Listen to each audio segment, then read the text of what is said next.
नमस्कार दोस्तों, स्वागत है आपके अपने YouTube चैनल नोटेक में। अगर आप हमारे चैनल पर नए आए हैं तो हमारे चैनल को सब्सक्राइब करें और बेल आइकन को दबाएं ताकि लेटेस्ट नोटिफिकेशन प्राप्त होता रहे। हमने पिछले वीडियो में देखा था कि जल विद्युत पावर प्लांट किस तरह ये अपना काम करता है और जल से विद्युत का निर्माण करता है।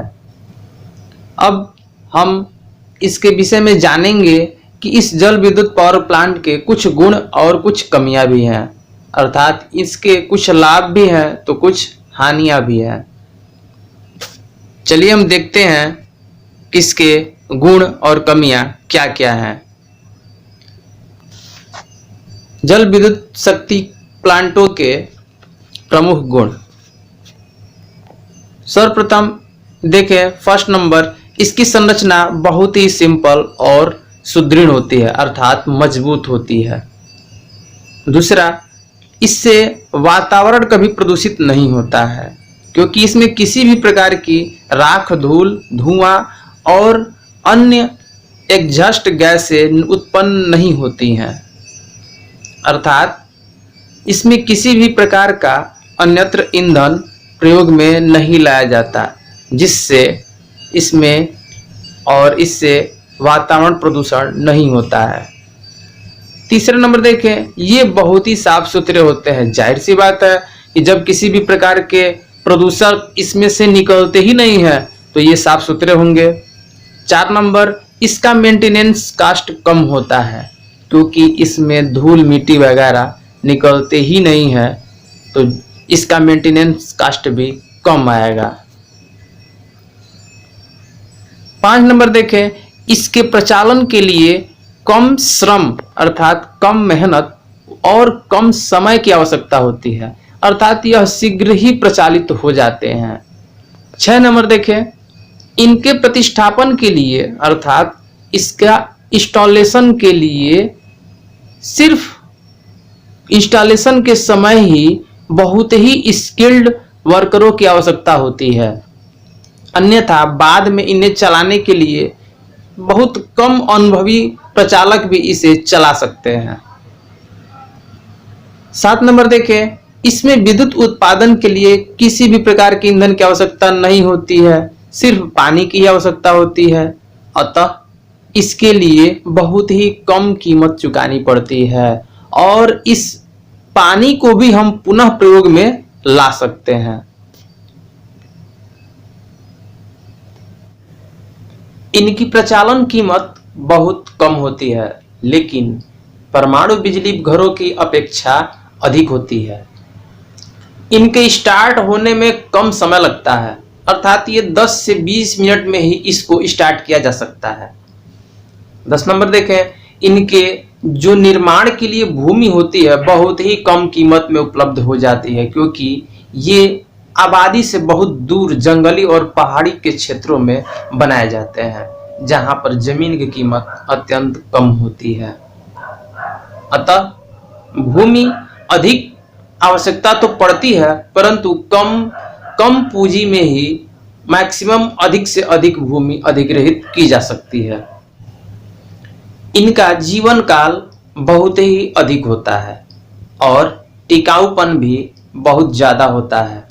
ये स्थिर दक्षता पर ही बिना किसी कठिनाई के इलेक्ट्रिक लोड को बहुत जल्दी उठा लेते हैं, अर्थात इन पर जब विद्युत का लोड ज्यादा होता है फिर भी ये आसानी से बिना ही कठिनाई के उसको वहन कर सकते हैं और ये पावर प्लांट स्टार्ट हो जाता है। फिर इसके बाद देखें 13 नंबर, यदि इनका अनुरक्षण यथोचित होता रहे तो पुराने होने पर भी इनकी एफिशिएंसी में कमी नहीं होती है, अर्थात यदि इनको हम समय समय पर इनका देखभाल करते रहे उचित तरीके से तो ये पुराने हो जाने के बावजूद भी ठीक उसी प्रकार काम करते हैं जैसे ये नए पर काम करते रहते हैं। 14 नंबर देखें, इनमें अस्थायी हानियां नहीं होती हैं, अर्थात इसमें जो हानियां होती हैं उन्हें बहुत ही कम समय में दूर किया जा सकता है। 15 नंबर देखें, इनकी स्पीड तथा आवृत्ति में अधिक स्थिरता होती है, अर्थात इनकी जो गति होती है बिल्कुल स्टेबल होती है, उसमें कम या ज्यादा नहीं होती है, जिस वजह से इसकी जो फ्रीक्वेंसी होती है वो भी स्थिर होती है अन्य अन्य जो है पावर प्लांट की अपेक्षा। 16 नंबर देखें, समय के अनुसार उत्पादित ऊर्जा की जो किलोवाट एनर्जी होती है वह भी फिक्स होती है, अर्थात यह समय के साथ साथ इसकी जो किलोवाट आवर एनर्जी जनरेटिंग करने की जो क्षमता होती है वो लगभग स्थिर होती है। 17 नंबर देखें, ये प्रायः बहुउद्देशीय परियोजनाओं के अंतर्गत आते हैं, अर्थात ये मल्टीपर्पज प्रोजेक्ट के अंतर्गत आते हैं। जैसे इनसे तो हम विद्युत का काम लेते ही लेते हैं। जब विद्युत उत्पादन के बाद टरबाइन से पानी बाहर निकलता है तो उन्हें हम नालों के माध्यम से हम सिंचाई के काम में ले लेते हैं, बाढ़ की रोकथाम करने में भी इसका हम यूज कर लेते हैं, और उस वेस्टेज पानी में हम मछली पालन का भी काम कर लेते हैं, नौका विहार आदि मनोरंजन के कार्यों में भी हम इसका व्यापक तरीके से उपयोग कर सकते हैं। इसीलिए हम कह सकते हैं कि यह जो जल विद्युत पावर प्लांट है यह मल्टीपर्पज प्रोजेक्ट के अंतर्गत में आता है। नेक्स्ट हम देखें, अब चलते हैं इसकी प्रमुख कमियां क्या हैं। तो कुछ प्रमुख कमियां निम्न प्रकार से हैं। फर्स्ट, ये जो जल विद्युत पावर प्लांट होते हैं बहुत ज्यादा स्पेस लेते हैं, अर्थात इसकी स्थापना के लिए विशाल क्षेत्र होना बहुत ही आवश्यक है, तभी हम इस विद्युत पावर प्लांट को हम इंस्टॉल कर सकते हैं। सेकेंड, इसके कंस्ट्रक्शन में बहुत लंबा समय लग जाता है, अर्थात यदि हम जल विद्युत पावर प्लांट को बनाना चाहें तो विशाल क्षेत्र में इसके निर्माण के लिए बहुत बड़े बड़े डैम, रिजर्वर, पेनस्टॉक वगैरह इन सब के कंस्ट्रक्शन में 5 से 7 वर्ष का समय लग जाता है। थर्ड, तीसरे नंबर पर हम देखें, बांध सहित इसकी कीमत जो होती अपेक्षाकृत बहुत अधिक होती है, परंतु परमाणु विद्युत घरों से कम होती है। ये ध्यान रहे, सर्वाधिक महंगी जो इनिशियल कॉस्ट आएगी वो परमाणु विद्युत की होती है, परंतु उससे कम इस जल विद्युत पावर प्लांट की होती है, फिर भी अधिक होती है। चौथे नंबर पर देखें इसकी हानि कि प्रायः ये विद्युत जो भार होता है, अर्थात जहां पर विद्युत का हम इस्तेमाल करते हैं वो ये पावर प्लांट उनसे काफी दूर होता है, जिसके वजह से जो विद्युत हमारा जनरेट होता है उसको उस पावर स्टेशन से अर्थात बिजली घर से आबादी के क्षेत्र में यूज करने के लिए लाने तक में, अर्थात इलेक्ट्रिक ट्रांसमिशन जिसे हम कहते हैं, उसमें बहुत ज्यादा खर्चा आता है।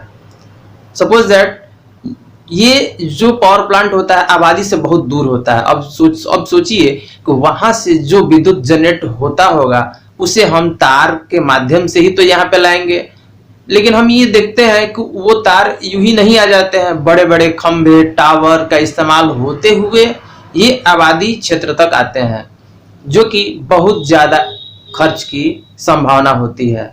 अतः इस वजह से ये सिस्टम महंगी पड़ जाती है। आगे देखें, गर्मी व सर्दी में की जब ऋतु आती है तो उसमें पानी की कमी होने की संभावना उत्पन्न होती है, जिससे हमारा उत्पादन बंद हो सकता है। ये एक इसका ये डिमेरिट है। हम नेक्स्ट देखें, इसकी विश्वसनीयता कम होती है, अर्थात रिलायबिलिटी इसकी कम होती है, क्योंकि इनका प्रचालन वर्षा के पानी पर डिपेंड करता है और कभी भी पानी की कमी होने की वजह से ये बंद हो सकता है। आगे देखें, इनका जो इंस्टॉलेशन होता है आबादी शहर या कस्बे से दूर होने के कारण, जाहिर सी बात है कि पीछे हमने अभी पढ़ा है कि ट्रांसमिशन में भी खर्च आते हैं, ठीक उसी प्रकार इसमें एक अन्य खर्च, जैसे ये आबादी से दूर होने के वजह से वहां पर यातायात के संसाधन, चिकित्सा, शिक्षा, सुरक्षा आदि का विशेष प्रबंध करना पड़ता है, जिसके वजह से ये एक्स्ट्रा अनर्गल खर्च उत्पन्न हो जाता है। इस प्रकार हमने देखा कि जल विद्युत पावर प्लांट के मैक्सिमम गुण तो है, परंतु इसके अलावा ये कुछ कमियां भी थी। इसके आगे हम मिलेंगे अगले वीडियो में, तब तक के लिए धन्यवाद।